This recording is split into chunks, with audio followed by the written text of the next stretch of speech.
wabarakatuh. Halo teman-teman, gimana nih kabarnya? Semoga baik-baik aja ya. Di kesempatan kali ini, kita bakal belajar bersama terkait dengan teks non-fiksi. Apa sih itu teks non-fiksi? Nah, makanya simak videonya sampai habis ya, biar kalian bisa paham apa sih itu teks non-fiksi. Sebelumnya, kami dari kelompok 2 yang beranggotakan Mufita Rahman, Lutfi Aziz, Marandita Nurhanifah, Naila Devi Hendriana, Tamara Kansa, dan saya sendiri Nurul Sofiana.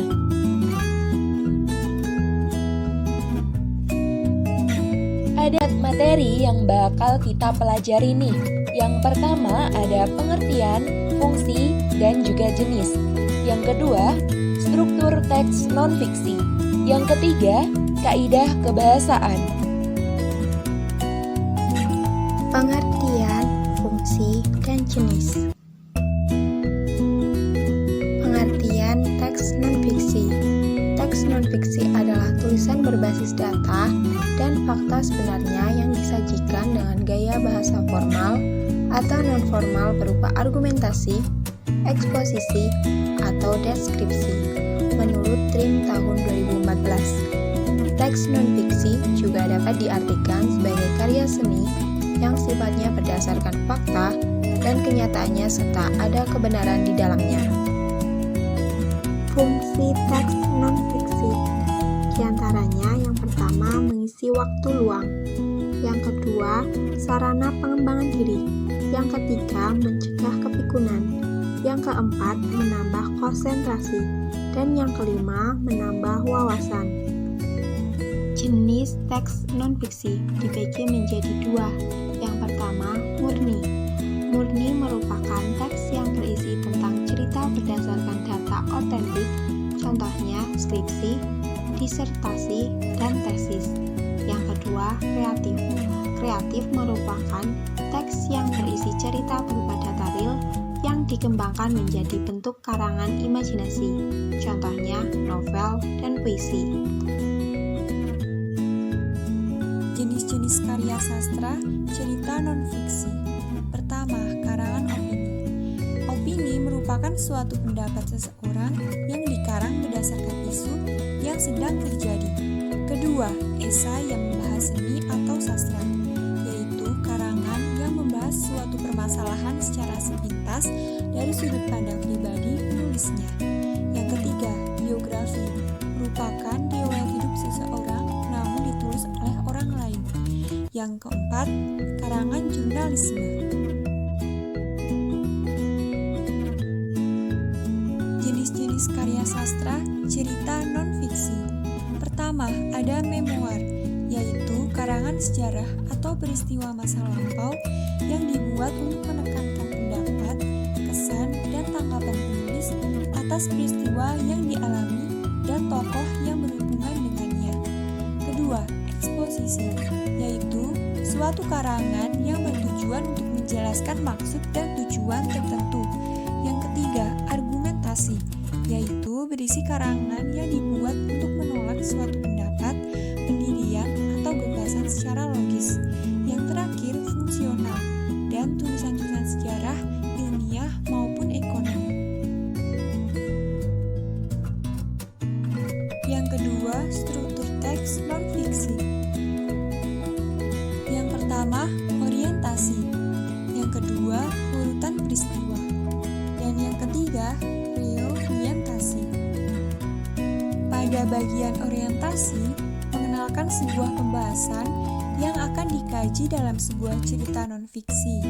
Orientasi berisi tentang pengenalan tokoh yang terlibat dalam cerita dan awal sebuah cerita. Kemudian, urutan peristiwa menjelaskan tentang urutan peristiwa atau kejadian yang terjadi mulai dari awal hingga akhir permasalahan. Yang terakhir, reorientasi berisi tentang kesimpulan suatu cerita atau penutup cerita, umumnya berisi amanat atau pesan moral yang dapat diambil.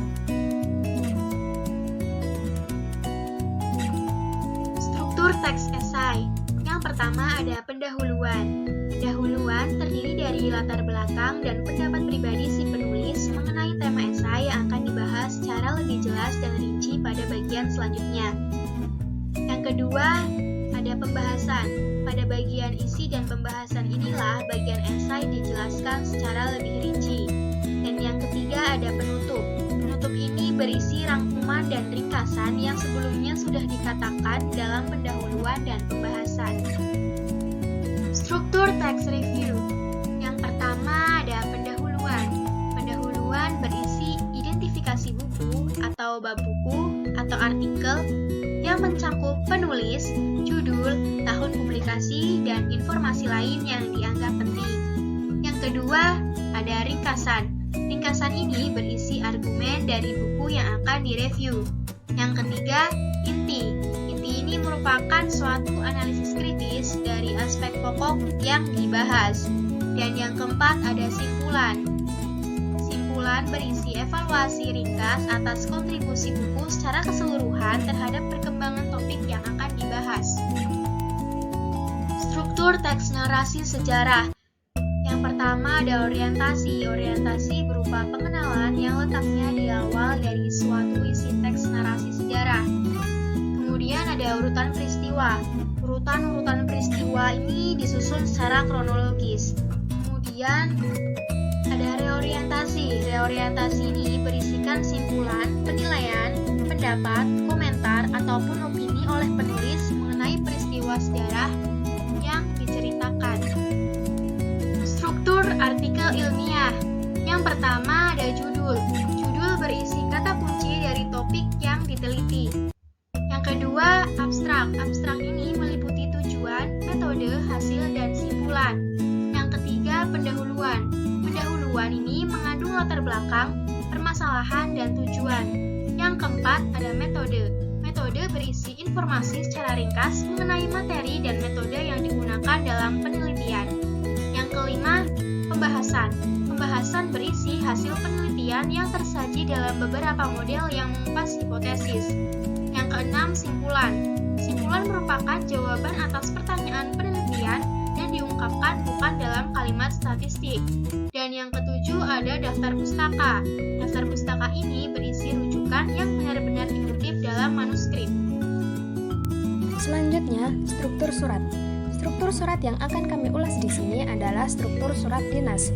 Struktur surat dinas yang pertama ada kop surat, yaitu bagian surat paling atas yang berisi logo, nama, alamat, serta nomor telepon dan email instansi atau lembaga tersebut. Lalu yang kedua ada nomor surat yang berisi nomor surat yang telah dikeluarkan oleh lembaga tersebut.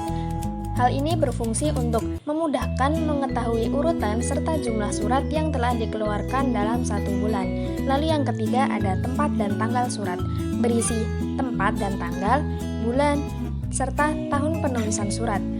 Untuk mengetahui informasi kapan dan di mana surat tersebut dibuat. Struktur surat yang keempat yaitu lampiran, sebagai dokumen pendukung dari surat resmi yang telah dibuat. Lalu yang kelima ada hal atau perihal yang berisi inti atau pokok masalah pada surat yang akan dikirimkan. Lalu yang keenam ada alamat surat yang berisi nama dan alamat lengkap penerima surat yang biasanya diawali dengan kata yang terhormat. Struktur surat yang ketujuh adalah salam pembuka. Salam pembuka berisi ucapan salam untuk mengawali isi surat. Salam pembuka ditulis menggunakan bahasa yang baku, formal, serta bahasa yang sopan. Yang kedelapan ada isi surat. Isi surat merupakan bagian utama surat yang memuat informasi utama, yang berisi berita atau kepentingan yang disampaikan dalam surat tersebut, seperti tanggal, waktu, tempat, dan acara pelaksanaan kegiatan. Yang kesembilan ada paragraf penutup. Paragraf penutup berisi kalimat penutup untuk mengakhiri surat. Biasanya berisi harapan dan ucapan terima kasih. Yang ke-10 yaitu salam penutup. Salam penutup berisi ucapan salam akhir untuk menambah kesatuan.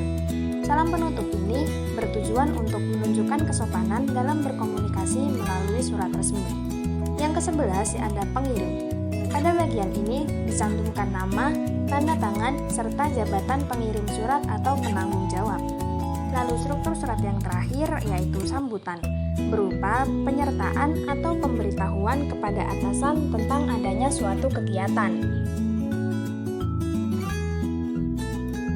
Yang selanjutnya yaitu kaidah kebahasaan. Yang pertama, bahasa yang digunakan harus bahasa yang benar atau baku sesuai dengan kaidah bahasa Indonesia, baik tentang ejaan, pemilihan kata, bentuk kata, maupun kalimatnya. Yang kedua, yaitu bahasa yang digunakan juga harus efektif, logis, wajar, hemat, cermat, sopan, dan juga menarik. Yang ketiga, menggunakan kata baku yang terkesan resmi dan formal. Yang keempat, banyak menggunakan istilah-istilah yang dapat diartikan sebagai kata atau kelompok kata yang pemakaiannya terbatas pada bidang tertentu. Yang kelima, penggunaan frase kata benda atau nomina. Frase nomina adalah gabungan dua kata atau lebih yang memiliki inti kata benda dalam unsur pembentukannya. Yang keenam, penggunaan frase kata kerja atau verba. Frase verba adalah gabungan dua kata atau lebih yang memiliki inti kata kerja dalam unsur pembentukannya. Yang ketujuh, penggunaan kata ganti atau pronomina. Penggunaan kata ganti bertujuan agar kalimat yang disampaikan lebih efektif dan tidak bertele-tele. Yang kedelapan, penggunaan kata hubung atau konjungsi. Yang kesembilan, makna lugas atau denotatif. Yang kesepuluh, penggunaan sinonim dan antonim. Kesebelas, kohesif agar tercipta hubungan gramatik antara unsur-unsur. Yang terakhir, koheren agar semua unsur pembentuk kalimat atau alinea pendukung satu makna atau ide pokok. Sekian video presentasi dari kami. Billahi taufiq wal hidayah. Wassalamualaikum warahmatullahi wabarakatuh.